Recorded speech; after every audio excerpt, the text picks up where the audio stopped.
الله وخير الهدي هدي محمد صلى الله عليه وسلم وشر الأمور محدثاتها وكل محدثة بدعة وكل بدعة ضلالة وكل ضلالة في النار.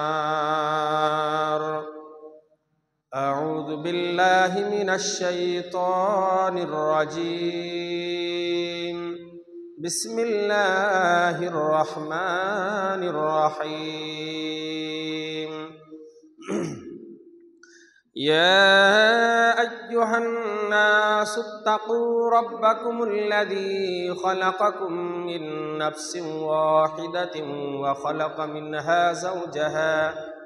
وخلق منها زوجها وبث منهما رجالا كثيرا ونساء واتقوا الله الذي تساءلون به والأرحام إن الله كان عليكم رقيبا. يا أيها الذين آمنوا اتقوا الله حق تقاته ولا تموتن إلا وأنتم مسلمون. يا أيها الذين آمنوا اتقوا الله وقولوا قولا سديدا يصلح لكم أعمالكم ويغفر لكم ذنوبكم ومن يطع الله ورسوله فقد فاز فوزا عظيما.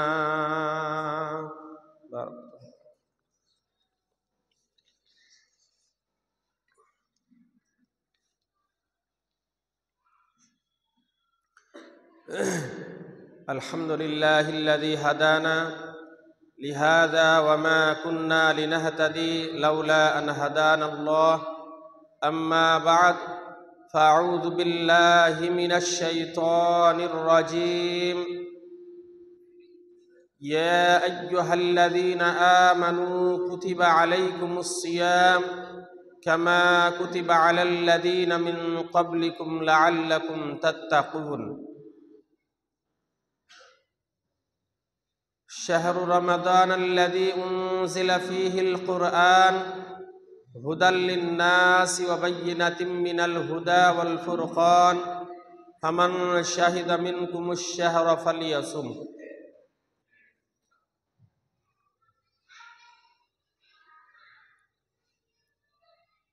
قال النبي صلى الله عليه وسلم من صام رمضان إيمانا واحتسابا غفر له ما تقدم من ذنبه. শ্রদ্ধেয় সমবেত মুসলিম সমাজ, প্রশংসা একমাত্র সেই আল্লাহ সুবহানাহু ওয়া তাআলার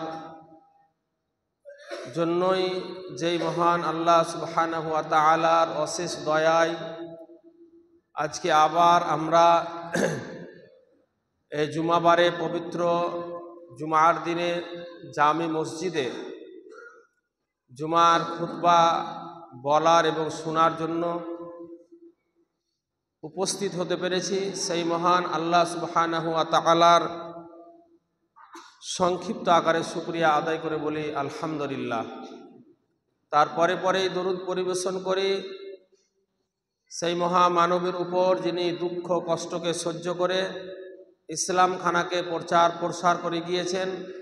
তিনার প্রতি শতকোটি শান্তির ধারা বর্ষিত হোক।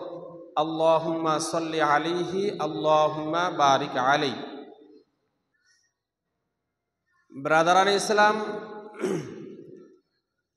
আমরা সকলে জানি যেটা হচ্ছে শাবান মাস, আর শাবান মাসের আর একটা জুমা আছে, মানে সামনের যে জুমাটা সেটাই হচ্ছে শাবান মাসের শেষ জুমা। ক্যালেন্ডার অনুযায়ী আশা করা যায় সামনে 2 মার্চে আমরা রমজানুল মুবারকের মাস পেয়ে যাব ইনশাআল্লাহ। যার কারণে এখন ঈদের আগে পর্যন্ত যে কটাই জুমা বা জুমার খুতবা আমি মনে করি অত্যন্ত গুরুত্বপূর্ণ এবং প্রত্যেকটা জুমারি বিষয়বস্তুগুলো মানে একটার পর একটা ধারাবাহিকভাবে আলোচনা করেই যেতে হবে। যদি একটা জুমাও বাদ চলে যায়, হতে পারে কোনো একটা মূল বিষয় ছুটে যাবে। তো আজকের যে বিষয় নিয়ে আপনাদের সামনে আলোচনা করব সেটা হচ্ছে রমজান মাসের কিছু গুরুত্ব এবং মহত্ব সম্পর্কে আপনাদের সামনে আলোচনা রাখবো। আমার তৌফিক ইল্লা বিল্লাহ, আলাইহি তাওয়াক্কালতু ওয়া ইলাইহি উনীব। ব্রাদারান ইসলাম, আমরা সাধারণত জানি যে রমজান এই শব্দটা হচ্ছে আরবি শব্দ। আরবি মাসের নামের মধ্যে একটা নাম হচ্ছে রমজানুল মুবারক। এই রমজানুল মুবারক মাসের নামকরণ হয়েছে যেহেতু যেই সময়ে রমজান মাসের রোজা ফরজ হয় তখন প্রচণ্ড গরমের সময়, যার কারণে এই রমজান মাসের নামকরণ রমজান মাস হয়েছে। রমাদা শব্দের অর্থ হচ্ছে জ্বালিয়ে দেওয়া, পুড়িয়ে দেওয়া। এবং এই রমজান মাসেই আমরা যেই দিনগুলি পাবো সেইগুলোতে আমরা দিনের বেলায় সাহারি মানে সাহারি খাওয়ার পর থেকে নিয়ে মানে ফজর উদয় হওয়া থেকে নিয়ে সূর্য অস্তমিত হওয়া পর্যন্ত যতগুলো খাওয়া পান করা, স্ত্রী সঙ্গম করা, এক কথায় রোজা বিনষ্টকারী যতগুলো কর্মকাণ্ড রয়েছে, এই সমস্ত কর্মকাণ্ড থেকে বিরত থাকার নাম হবে সিয়াম বা সওম সওম, মানে যাকে আমরা চালু ভাষায় রোজা বলে থাকি। অ্যাকচুয়ালি যদি সওম শব্দের বা সিয়াম শব্দের আবিধানিক অর্থ আপনি যদি দেখেন তাহলে এর মানে হচ্ছে বিরত থাকা। কিন্তু যখন এটা আপনি পারিভাষিক অর্থে নিয়ে যাবেন তখন এর মানে আসবে যে সূর্য উদয় হওয়া থেকে নিয়ে সূর্য অস্তমিত হওয়া পর্যন্ত খাওয়া পান করা, স্ত্রী মিলন করা, যাবতীয় কর্মকাণ্ড যেই কাজ করলে রোজা বিনষ্ট হয়ে যায় এর নাম হচ্ছে সওম বা সিয়াম। আর এটাই হচ্ছে শরীয়তের পারিভাষিক অর্থ, সওমের পারিভাষিক অর্থ। তো ব্রাদারান ইসলাম, এই সওম বা সিয়াম বা রোজা,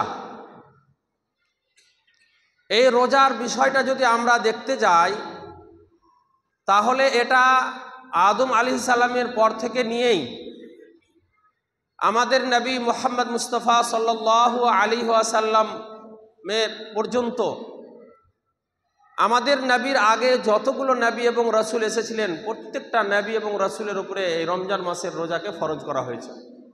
আল্লাহ সুবহানাহু ওয়া তাআলা সূরা আল বাকারার মধ্যে বলছেন, ইয়া আইয়ুহাল্লাযীনা আমানু কুতিবা আলাইকুমুস সিয়াম কামা কুতিবা আলাল্লাযীনা মিন ক্বাবলিকুম লাআল্লাকুম তাত্তাকুন।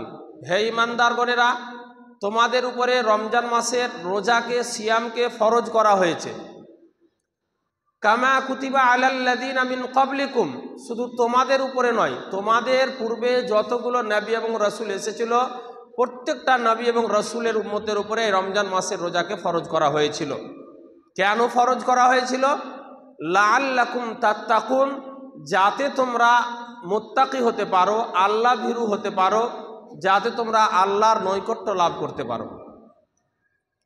তাহলে এই আয়াতের দ্বারাই যেটা বোঝা গেল যে রমজান মাসের রোজা শুধু আমাদের উপরেই ফরজ করা হয়েছে এমনটা নয়, আমাদের পূর্বপুরুষদের উপরেও রমজান মাসের রোজা ফরজ করা হয়েছিল।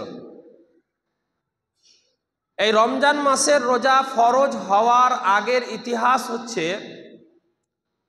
যে আল্লাহর নবী সাল্লাল্লাহু আলাইহি ওয়াসাল্লামের উপরে যখন রমজান মাসের রোজা ফরজ হয়নি, যখন আল্লাহর নবী সাল্লাল্লাহু আলাইহি ওয়াসাল্লাম মক্কাতে অবস্থান করছিলেন, ততক্ষণাৎ আল্লাহর নবী সাল্লাল্লাহু আলাইহি ওয়াসাল্লাম প্রত্যেক মাসের আইয়ামে বীজ যে বলা হয়েছে চন্দ্র মাসের 13, 14, 15 এই দিনগুলোতে রোজা রাখতেন। প্রত্যেক মাসে এই 13, 14, 15 এই দিনগুলোতে রোজা রাখতেন। যখন আল্লাহর নবী সাল্লাল্লাহু আলাইহি ওয়াসাল্লাম মক্কা থেকে মদিনা হিজরত করে চলে গেলেন, হিজরত করে চলে যাওয়ার পরে এইবারে যখন ওখানে গেলেন, ওখানে গিয়ে দেখলেন যে সেখানকার আহলে কিতাবরা, ইহুদি নাসারারা তারা ইয়াউমে আশুরার দিনে রোজা রাখছে। ইয়াউমে আশুরা মানে 10ই মুহররম, তাই ইয়াউমে আশুরার দিনে রোজা রাখছে। তো আল্লাহর নবী সাল্লাল্লাহু আলাইহি ওয়াসাল্লাম তাদেরকে জিজ্ঞাসা করলেন যে তোমরা আজকের দিনে আজকের এটা এমন কোন মহৎ দিন যেই দিনে তোমরা রোজা রাখছো? তখন ইহুদি নাসারারা বলল যে আজকের দিনে আল্লাহ সুবহানাহু ওয়া তাআলা মূসা আলাইহিস সালাম এবং তার কওমকে নাজাত দিয়েছিলেন এবং ফিরআউন আর তার কওমকে আল্লাহ সুবহানাহু ওয়া তাআলা ধ্বংস করেছিলেন। তাই মূসা আলাইহিস সালাম পরিত্রাণ পেয়েছিলেন তার কওম সহ, যার কারণে মূসা আলাইহিস সালাম আল্লাহর শুকরিয়া আদায় করার জন্য এই ইয়াউমের আশুরার দিনে রোজা রেখেছিলেন, যার কারণে আমরাও তার স্মরণার্থে এই দিনে আমরা রোজা রাখছি বা রেখেছি। তখন আল্লাহর নবী সাল্লাল্লাহু আলাইহি ওয়াসাল্লাম বললেন, ফানাহনু আহাক্কু বিআউলা বিমূসা, তাহলে তো এই দিক দিয়ে মূসার নিকটবর্তী আমরা, অতএব আমরাও এই দিনে রোজা রাখবো। অতএব আল্লাহর নবী সাল্লাল্লাহু আলাইহি ওয়াসাল্লাম এই ইয়াউমে আশুরার দিনে রোজা রাখতে লাগলেন। এমনকি যখন ইয়াউমে আশুরার দিনে রোজা রাখতে লাগলেন, এখনও কিন্তু রমজান মাসের রোজা ফরজ হয়নি। তো ইয়াউমে আশুরার দিনে যখন রোজা রাখতে লাগলেন, এই রোজা রাখতে গিয়ে আল্লাহর নবী এই রোজাটাকে ফরজ করে দিলেন। এই ইয়াউমে আশুরার রোজাটা ফরজ হয়ে গেল। প্রথম ধাপে ইয়াউমে আশুরার রোজা ফরজ হয়ে গেল। আর যখন ইয়াউমে আশুরার রোজা ফরজ হয়ে গেল, তখন সাহাবায়ে কেরামরা এই ইয়াউমে আশুরার দিনের রোজাটাকে ফরজ হিসাবে তারা মানে রোজা রাখতে লাগলেন। এমনকি হাদিসের মধ্যে বলা হয়েছে, রুবাইয়া বিনতে মুআব্বিদ রাদিয়াল্লাহু তাআলা আনহু তিনি বলছেন যে আমাদের উপরে যখন এই ইয়াউমে আশুরার দিনের রোজাটা ফরজ হয়ে গেল, তখন আমরাও এই দিনে রোজা রাখতে লাগলাম এবং আমাদের বাড়িতে যেই সব ছোট ছোট শিশুরা ছিল তাদেরকেও রোজা রাখার জন্য উদ্বুদ্ধ করেছিলাম এবং তাদেরকে রোজা রাখতে বলেছিলাম। তো আমাদের বাড়ির ছোট ছোট ছেলেমেয়েরা তারাও এই ইয়াউমে আশুরার দিনে ফরজ রোজা, তাদের উপরে যেহেতু ফরজ হয়নি কিন্তু তাদেরকেও রোজা রাখার অভ্যাসের জন্য তাদেরকে রোজা রাখতে বলেছিলাম, তারাও রোজা রেখেছিল। আর এই রোজা রাখতে গিয়ে যখন তাদেরকে খিদা পেয়ে যেত, ক্ষুধার্ত হয়ে যেত যখন তারা, বা পিপাসিত হয়ে যেত যখন তারা, তখন তারা মানে হয়তো কান্নার ভাব নিত বা কান্না করত, তখন আমরা তাদেরকে তুলা দিয়ে এক জাতি খেলনা তৈরি করে দিতাম। তুলা দিয়ে এক জাতি খেলনা তৈরি করে দিতাম, আর ওই খেলনাটা আমরা তাদেরকে দিয়ে দিতাম এবং ওই খেলনাটা পেয়ে বাচ্চা ছেলে তারা ওটা নিয়ে খেলা করতে করতে ইফতারির সময় হয়ে যেত। আজকেও বর্তমানে আমাদের এই ধরনের কাজগুলো করা উচিত। যাদের বাড়িতে ছোট ছোট ছেলে মেয়ে 7 বছর, 8 বছর, 9 বছর, 10 বছর হয়ে গেছে, যাদের উপরে রোজা এখনো ফরজ হয়নি বা সালাত ফরজ হয়নি, প্রত্যেক গার্জেন এবং বাবা মায়ের দায়িত্ব এবং কর্তব্য আমরাও যেন আমাদের সেই সব সন্তানদেরকে আমরা রোজা রাখার জন্য এবং সালাত আদায় করার জন্য, নামাজের জন্য তাদেরকে আদেশ দিব, তাদেরকে ভালোবাসা দিয়ে আর কিছু দিয়ে তাদেরকে উদ্বুদ্ধ করব রোজা রাখতে এবং সালাত আদায় করতে। তো কি করলাম আমরা, আমাদের উপরে এই ইয়াউমে আশুরার দিনের রোজা ফরজ হলো। এই ইয়াউমে আশুরার দিনের রোজা ফরজ হলো যখন, তখন আমরা এই রোজা রাখতে লাগলাম। রোজা রাখতে রাখতে এইবারে আল্লাহ সুবহানাহু ওয়া তাআলা রমজান মাসের রোজাকে ফরজ করলেন। কখন? শাবান মাসে দ্বিতীয় হিজরিতে শাবান মাসে আল্লাহ সুবহানাহু ওয়া তাআলা এই রমজান মাসের রোজাকে ফরজ করে দিলেন।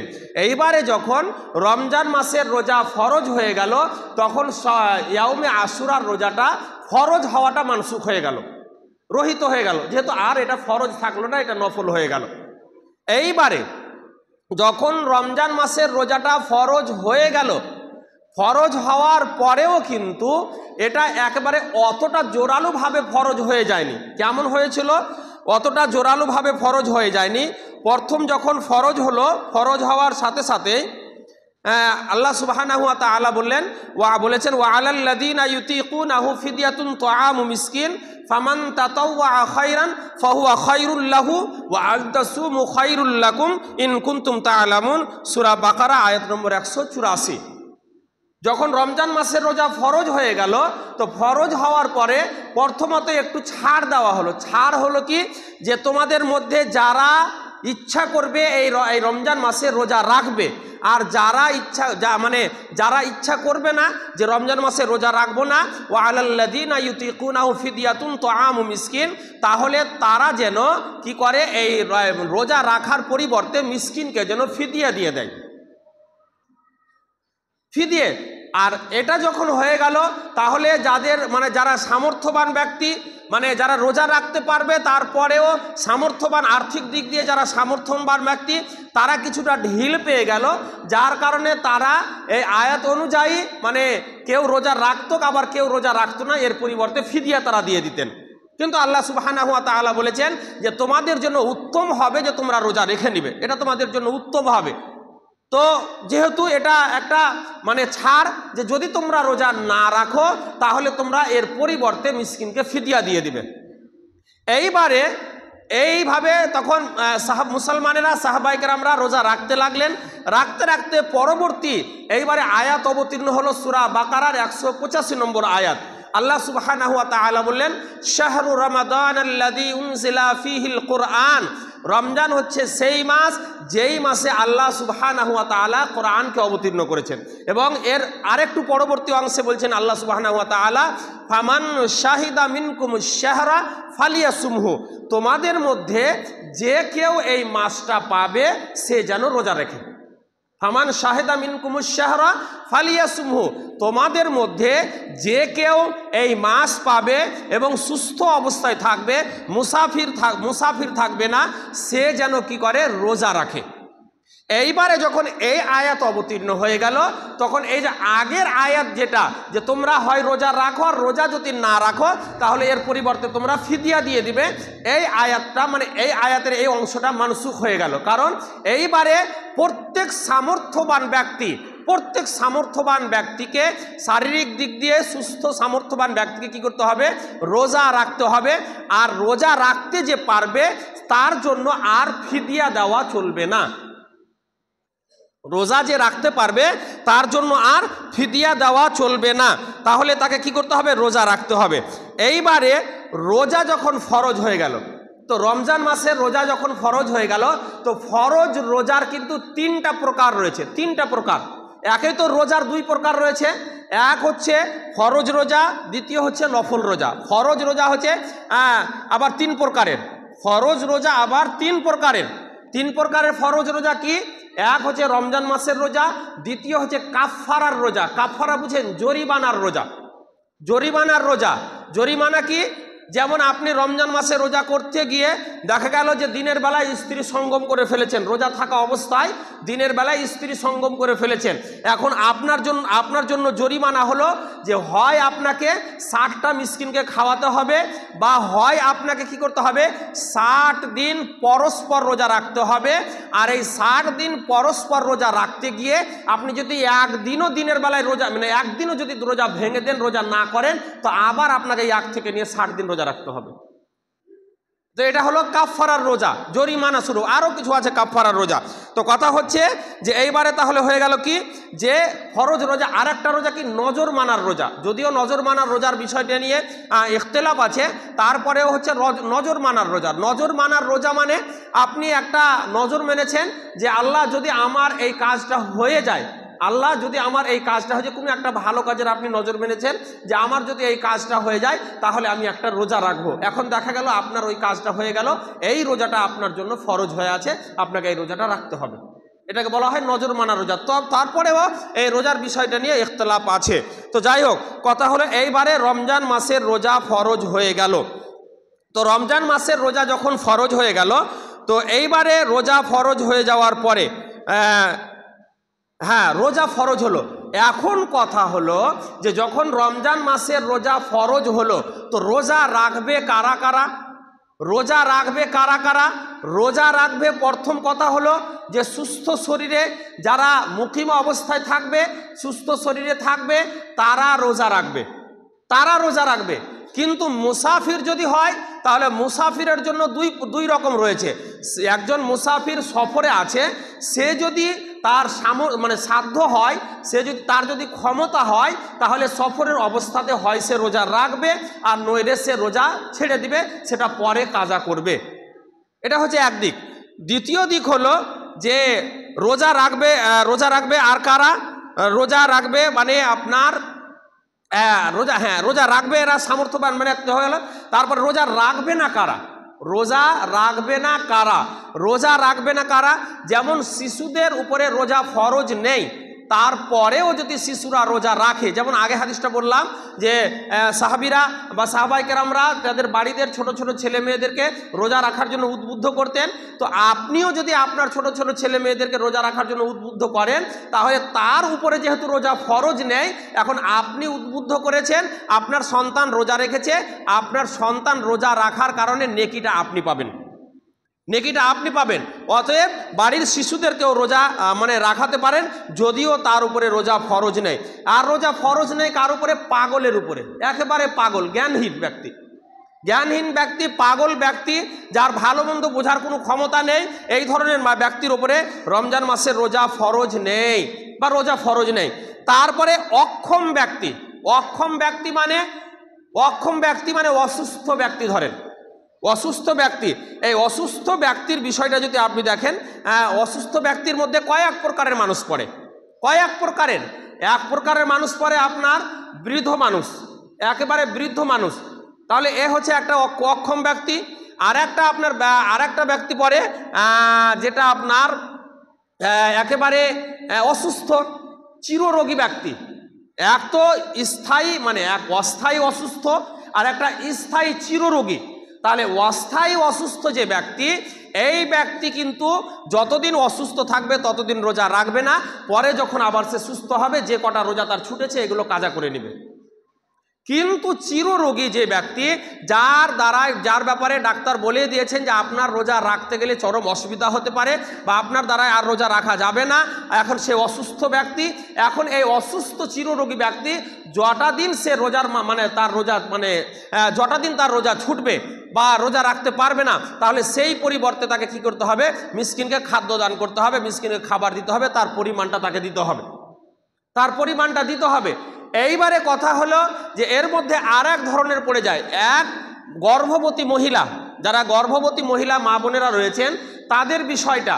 তো গর্ভবতী মহিলা এবং যেই সব মা বোনেরা নিজের বাচ্চাদেরকে দুধ পান করান, দুগ্ধদাত্রী মহিলা যারা নিজের সন্তানদেরকে দুধ পান করান, এই ধরনের মহিলাদেরকে কিন্তু অসুস্থদের মধ্যে গণনা করা হয়েছে। মুহাদ্দিসিনে কেরামরা বলেছেন যে এরা অসুস্থদের মধ্যে। তবে এরা যদি মনে করে যে আমরা রোজা রাখতে পারবো, তাহলে রোজা রাখতে পারে, চাই যদি তাহলে রোজা রাখবে, যদি তাদের ক্ষমতা হয় রোজা রাখার। আর যদি ক্ষমতা না হয় তাহলে যখন সন্তান ভূমিষ্ঠ হয়ে যাবে, ভূমিষ্ঠ হয়ে যাওয়ার পরে যখন সুস্থ হবে তখন সে রোজা রাখবে। যে কটা দিন রোজা ছুটেছে সেই কটা দিন সে রোজা কাজা করে নেবে, এইবারে তাহলে এরা হচ্ছে আপনার অসুস্থ ব্যক্তিদের অন্তর্ভুক্ত। তারপরে রোজা না রাখার বিষয়টা, ঋতুবতী মহিলা এরা কিন্তু আপনার রোজা রাখবে না। যে কটা দিন তার রোজা ছুটে যাবে সেই কটা দিন তাকে রোজাটা কাজা করতে হবে, কিন্তু যে কটা দিন তার নামাজ কাজা হয়েছে নামাজটা তাকে কাজা করতে হবে না।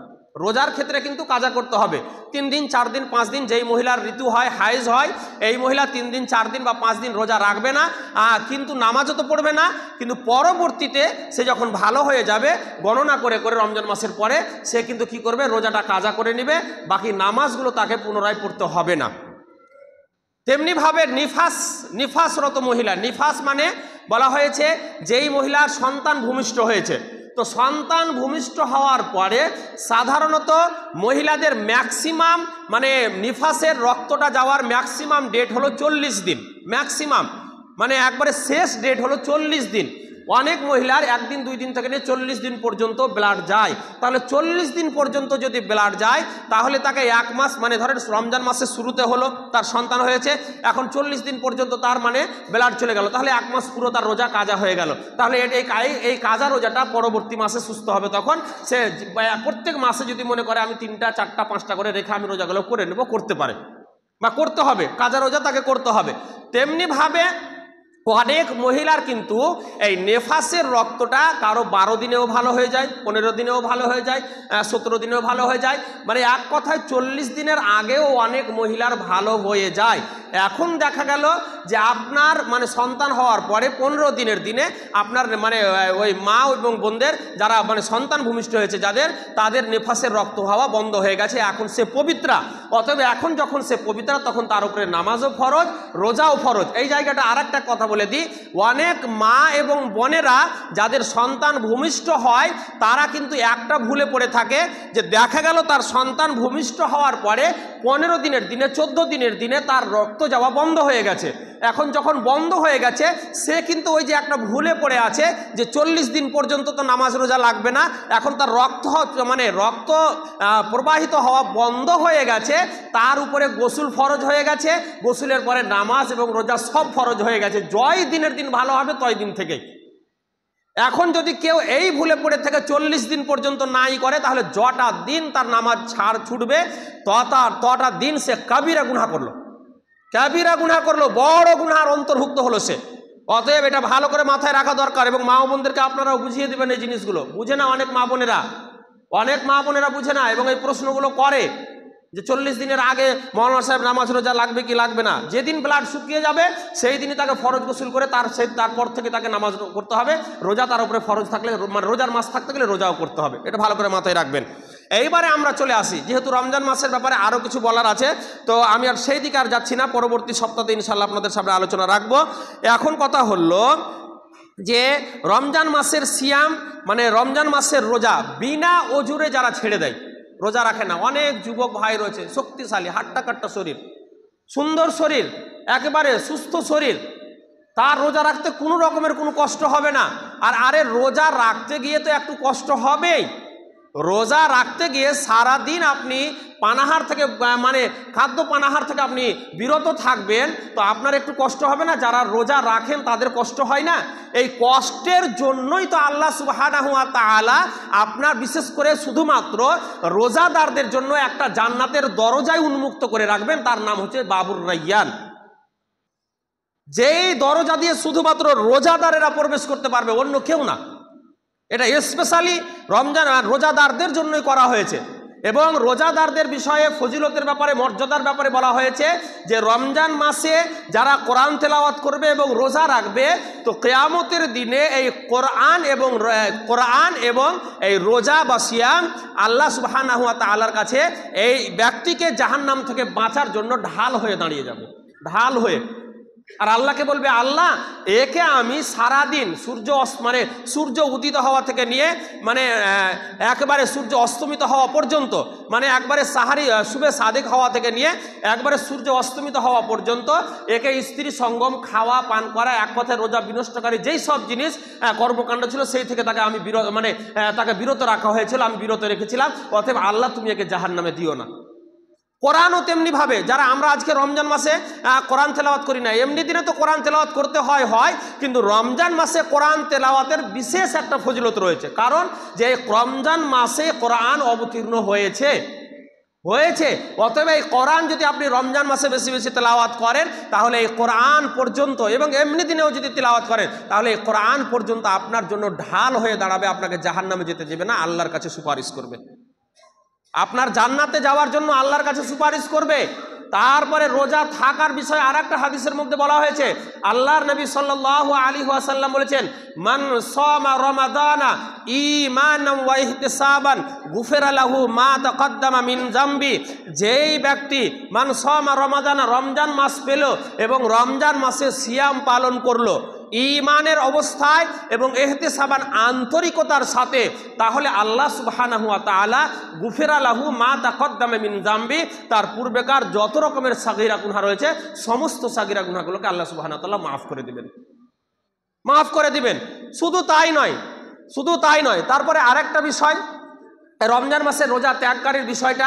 তো যাই হোক, এই রমজান মাসের রোজা ত্যাগকারী আরও অন্যান্য বিষয়গুলো নিয়ে আপনাদের সামনে পরবর্তী জুমাতে আলোচনা করব। যেহেতু সময় শেষ, আর আমি সময়কে বিলম্ব করব না, যেহেতু দ্বিতীয় পার্ট আবার আপনাদের সামনে আলোচনা রাখতে হবে। তো পরবর্তী আলোচনা ইনশাআল্লাহ আপনাদের সামনে, আল্লাহ যদি হায়াত দেন, সুস্থ রাখেন, ইনশাআল্লাহ আপনাদের সামনে পরবর্তী জুমাতে এই রমজানের দ্বিতীয় পার্ট নিয়ে আপনাদের সামনে আলোচনা করব। আল্লাহ সুবহানাহু ওয়া তাআলার কাছে দোয়া করব, আল্লাহ সুবহানাহু ওয়া তাআলা আমাদের সকলকে যেন এই রমজান মাসে রোজা রাখার তৌফিক দান করে, আমরা যেন রমজান মাসে রোজা রাখতে পারি, আল্লাহ তার তুমি তৌফিক দান করো, বলুন আল্লাহুম্মা আমিন। তার সাথে সাথে আল্লাহ আমরা যেন 5 ওয়াক্ত সালাত আদায় করতে পারি, তার তুমি তৌফিক দান করো, বলুন আল্লাহুম্মা আমিন। وآخر دعوانا أن الحمد لله رب العالمين. اللهم صل على محمد وعلى آل محمد كما صليت على إبراهيم وعلى آل إبراهيم إنك حميد مجيد. اللهم بارك على محمد وعلى آل محمد كما باركت على إبراهيم وعلى آل إبراهيم إنك حميد مجيد. ربنا تقبل منا إنك أنت السميع العليم وتب علينا إنك أنت التواب الرحيم. سبحان ربك رب العزة عما يصفون وسلام على المرسلين والحمد لله رب العالمين. والسلام عليكم ورحمة الله وبركاته.